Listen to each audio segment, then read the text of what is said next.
लै वो यार हवाले रब दे मेले 4 दिन आंदे, लै वो यार हवाले रब दे मेले 4 दिन आंदे। उस दिन ईद मुबारक हो सी जिस दिन फिर मिलांगे।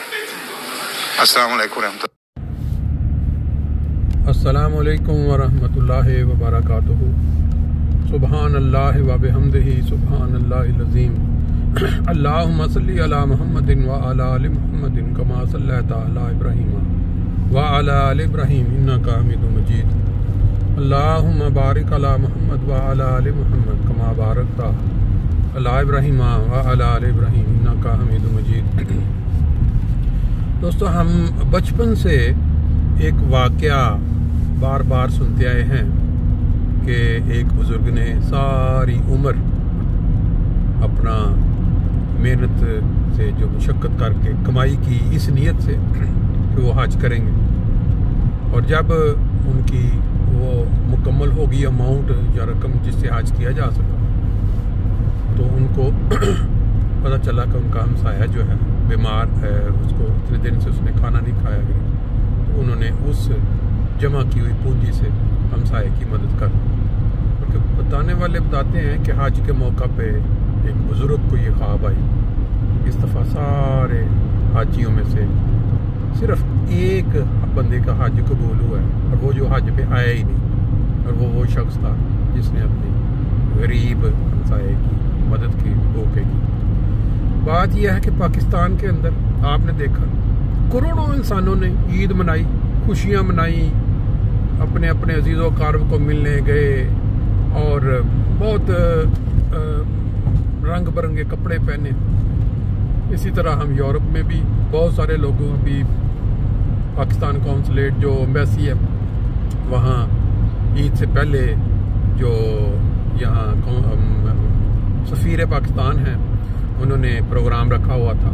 वहाँ जो पाकिस्तानी कम्युनिटी औरतें हैं उनके लिए चांद रात का, और फिर ईद वाले दिन बाकायदा ईद का प्रोग्राम था, ईद को सेलिब्रेट करने का। अच्छी बात है।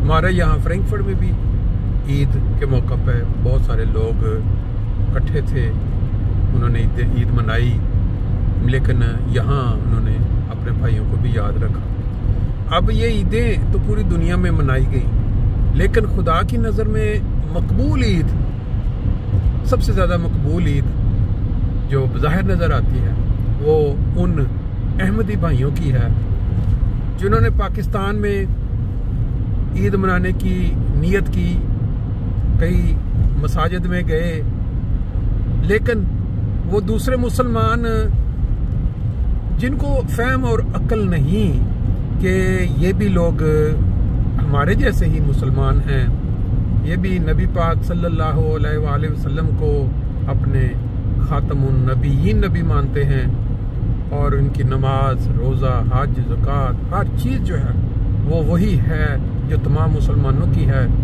लेकिन उन्होंने अपने उन मजहबी रहनुमा कह लें या वो सियासी गरज के मारे हुए सियासी रहनुमा कह लें, उनकी ख्वाहिशात पे अमल करते हुए उनकी ख्वाहिशें पूरी करवाने के लिए अहमदियों के मसाजिद का घेराव किया और उनको गिरफ्तार करवाया, उन पे पर्चे कटवाए। अब जो ईद नहीं पढ़ सके इस वजह से कि हुकूमत पाकिस्तान ने पहले ये ऐलान करवा दिया कि ये अहमदी ईद नहीं पढ़ सकते, वो जो ईद पढ़ने के लिए गए और उनको गिरफ्तार कर लिया गया। खुदा ताला की नज़र में उनकी ईद ज़्यादा मकबूल हुई, और वो लोग जिन्होंने ये काम किया या करवाया वो धत्कारे गए। क्यों?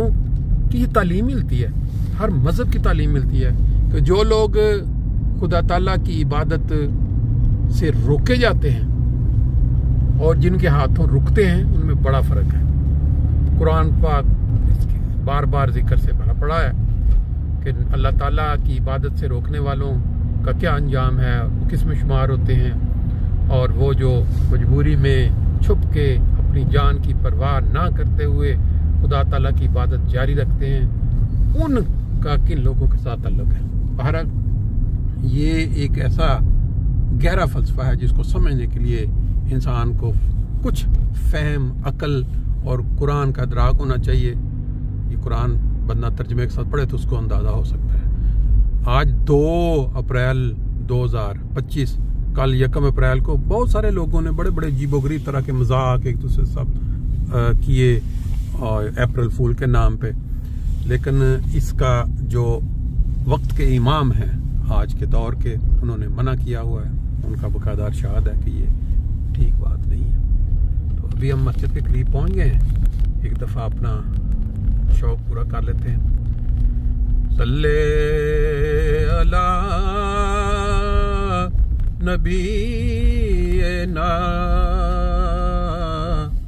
सल्ले अला मुहम्मदिन।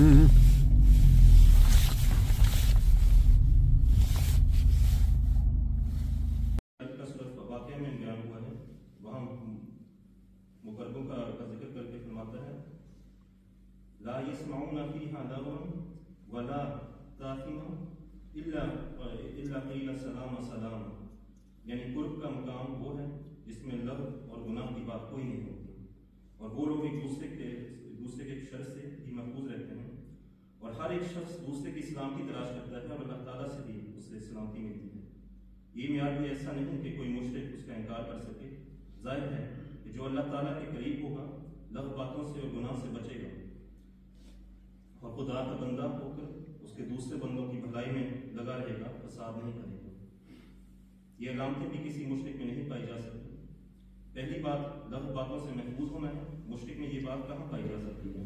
वो तो शिर्क की वजह से मोदिका खेस बातें करता है, एक बेखबर और बेशक चीज़ के सामने सजदे करता है, उसकी अजमत करता है, हत्ता कि अक्लमंद उसकी हरकत को देख कर हैरान रह जाता है। भला ये होगा जो गाय के तकद्दुस का हिंदुस्तान में बर्बाद है, कौन सा मामूल शख्स उसे जायज़ करार दे सकता है? गाय के प्रसार उसका दूध उसके बच्चे से छुड़ा लेते हैं। आप गले का गला खाते हैं, उसे घास खिलाते हैं, उसे बांध कर रखते हैं, नर पर बोझ रखते हैं, लाते हैं, सवारी का काम लेते हैं, मारते पीटते हैं, और फिर वो माता की माता है। फिर लतीफ़ा ये कि हिंदू ईसाइयों पर तमस्कुर उड़ाते हैं कि वो एक कमज़ोर बंदे को खुदा बना रहे हैं, और वो उन पर हंसते रहते हैं। एक कमज़ोर जानवर को देवी समझ रहे हैं। उनके लफ़ बातों को देख कर एक मोहित बेसाख्ता अक़ूल वला क़ुव्वता इल्ला बिल्लाह दे उठता है। दूसरी राह गुनाह से बचना है। मुशरिक शिर्क करते हुए गुनाह से बच ही नहीं सकता। बेशक मुशरिकों में से भी बाज़ नेक हैं, लेकिन उनकी नेकी शिर्क की वजह से नहीं बल्कि शिर्क के बावजूद है। ऐसे लोगों की फितरत अच्छी होती है, बस शिर्क उनके अंदर जड़ नहीं पकड़ता। मसलन गाय की को ले लो, जो लोग गाय को पूछते हैं उसको तरह तरह से दुख भी देते हैं और उस पर मजबूर हैं, क्योंकि गाय खुदा ताला ने इंसान के काम के लिए बनाई है। उन्हें इसे काम लेने के बजाय कोई चारा नहीं। उसका नतीजा ये होता है कि वो गाय से काम भी लेते जाते हैं, और साथ ही दिल में एहसास से गुनाह भी बढ़ता जाता है और ज़मीन नापाक हो जाती है। फिर देखो मुशरिक हिंदू दुशहरा मनाते हैं, मगर फिर इस ख्याल से कि रावण ब्राह्मण था और राम कतरी दुशहरा बनाकर एक दिन तौबा का रखते हैं ताकि ब्राह्मण की हद तक आज़ादा हो जाए। ईसाइयों का भी यही हाल है। मसीह को एक तरफ खुदा बनाते हैं, दूसरी तरफ अपने गुनाह इस पर लगा देते हैं, और शिर्क का अकीदा उनके लिए हर बदी का रास्ता खोलते हैं, क्योंकि वो समझते हैं कि खुदा बंद यसू ने हमारे गुनाह उठा लिए।